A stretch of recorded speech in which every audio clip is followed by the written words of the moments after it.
एक वक्त था जब एनसीपी नेता अजित पवार को प्रधानमंत्री मोदी ने सबसे बड़ा भ्रष्टाचारी कहा था।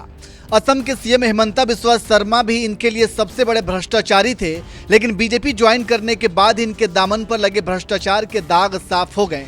जब से इन्होंने बीजेपी ज्वाइन किया है तब से ना ही प्रधानमंत्री मोदी कुछ बोलते हैं और ना ही गृह मंत्री अमित शाह। ऐसे ही कई नेता हैं बीजेपी में जिनके ऊपर भ्रष्टाचार के कई गंभीर आरोप लगे हैं, लेकिन उनके खिलाफ कभी कोई जांच नहीं बैठती या फिर किसी तरह का कुछ भी जिक्र नहीं होता। इसलिए विपक्ष कहता है कि बीजेपी के पास एक वॉशिंग मशीन है जिसमें दाग सभी के धुल जाते हैं। कहने का मतलब यह है कि लोग भी अब बीजेपी की प्रवृत्ति जान चुके हैं। उन्हें पता है कि कोई भी भ्रष्टाचारी तभी तक रह सकता है जब तक कि बीजेपी ज्वाइन ना कर ले। वहीं उनके ऊपर कितना भी गंभीर भ्रष्टाचार का आरोप हो, जिस दिन उसने बीजेपी का दामन थामा वो बिल्कुल पाक साफ हो जाएगा। अब ऐसे में सवाल यही है कि बीजेपी जिनके ऊपर भ्रष्टाचार का आरोप लगाती है वो कितना सही होता है। ये सवाल का जवाब हम आपके ऊपर छोड़ते हैं, लेकिन इसी बीच एक बार फिर से अमित शाह ने एक नेता को भ्रष्टाचार का सरगना बता दिया है और ये नेता कोई और नहीं बल्कि अजीत पवार के चाचा शरद पवार हैं। चलिए पहले आपको सुनाते हैं कि अमित शाह ने उनके लिए क्या कुछ कहा है। तारीख नहीं है, फैसला पुराना है। मैं भी कंफ्यूजन में आ गया। मैंने पीयूष गोयल जी को फोन किया है, क्या हुआ?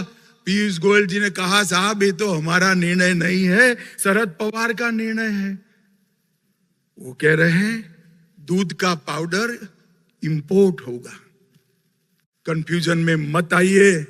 वो सर्कुलर कर गए थे, 10 साल में 1 किलो दूध का पाउडर इंपोर्ट नहीं किया है नरेंद्र मोदी सरकार ने, और अगले 5 साल तक 1 ग्राम भी दूध का पाउडर इंपोर्ट नहीं होगा। आज मैं आपके बीच में ये भ्रांति फैलाकर चुनाव जीतना चाहते हैं और भ्रष्टाचार की बातें कर रहे हैं। भ्रष्टाचार का सबसे बड़ा सरगना भारत की राजनीति में है तो शरद पवार है, इसमें मेरे मन में कोई कंफ्यूजन नहीं। आप क्या आरोप कर रहे हो हम पर? इस देश में कोई भी सरकार में भ्रष्टाचार को संस्थागत करने का काम, इंस्टीट्यूशनलाइज करने का काम अगर किसी ने किया तो शरद पवार आपने किया है। मैं डंके की चोट पर कह कर हम पर आप भ्रष्टाचार का आरोप लगा रहे हो। और इस बार शरद पवार जी, मेरा ये बापट सभागृह में बैठा हुआ कार्यकर्ता ढंग से जान गया है आपके झूठ नहीं चलेंगे। मैं बता कर देता हूं, चलेंगे क्या? अरे जोर से बोलो, चलेंगे क्या? चलेंगे क्या? घर घर जाकर इस झूठ का जवाब देना है, पर्दाफाश कराना है। ये झूठ भी बोलेंगे, भ्रांति भी फैलाएंगे, अपने यहां विखवाद खड़ा करने का प्रयास भी। सुना आपने, अमित शाह का कहना है कि भ्रष्टाचार का सबसे बड़ा सरगना भारत की राजनीति में अगर कोई है तो वो शरद पवार हैं। अब इनसे कोई पूछे कि अगर ऐसा है तो फिर केंद्र से लेकर महाराष्ट्र तक में आपकी सरकार है, आप हाथ पर हाथ धरे क्यों बैठे हैं? शरद पवार के खिलाफ कोई एक्शन क्यों नहीं लेते? पिछले 10 साल से किसकी सरकार है? अब तक आपने कुछ क्यों नहीं किया कि भारतीय राजनीति में सबसे बड़ा भ्रष्टाचार का सरगना खुलेआम घूम रहा है? ऐसे तमाम सवाल हैं। अगर अमित शाह जी से पूछा जाए तो नेक्स्ट बोलकर पतली गली से निकल जाएंगे। कहने का मतलब यह है कि राजनीति चमकाने के लिए बिना सिर पैर के बोलने वालों की कमी नहीं है। खैर, अमित शाह ने शरद पवार को लेकर जो कुछ भी बोला है वो सोशल मीडिया पर भी खूब वायरल हो रहा है और लोग जमकर प्रतिक्रिया भी दे रहे हैं। साक्षी गुप्ता नाम के एक यूजर ने एक्स पर लिखा, पहले अजित पवार जी 70,000 करोड़ के घोटालेबाज हुआ करते थे, लेकिन वो अब बीजेपी के वॉशिंग मशीन से धुल चुके हैं। इसलिए अब अमित शाह जी शरद पवार जी को भ्रष्टाचार का सबसे बड़ा सरगना बोल रहे हैं। लेकिन ये भूल गए कि मोदी सरकार ने ही पिछली सरकार में शरद पवार जी को पद्म विभूषण से सम्मानित किया था। अमित शाह जी, शरद पवार जी अगर भ्रष्टाचार के सरगना थे तो पद्म विभूषण से सम्मानित क्यों किया गया? एक यूजर ने लिखा, अजित पवार, प्रफुल्ल पटेल, अशोक चौहान क्या थे अमित शाह जी? तब कोई कंफ्यूजन नहीं था, लेकिन हमें पूरा पता है कि भारत में भ्रष्टाचार के सरगना आप ही हैं।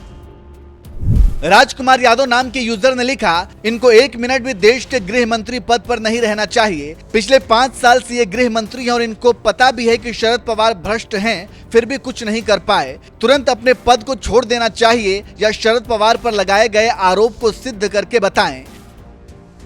एक और यूजर ने लिखा, बीजेपी अब सारे कदम आत्मघाती ही उठा रही है, आगे भी उठाएंगे। जब रास्ते सब बंद होने लगते हैं तो रास्तों की तलाश अक्सर गलती होती है।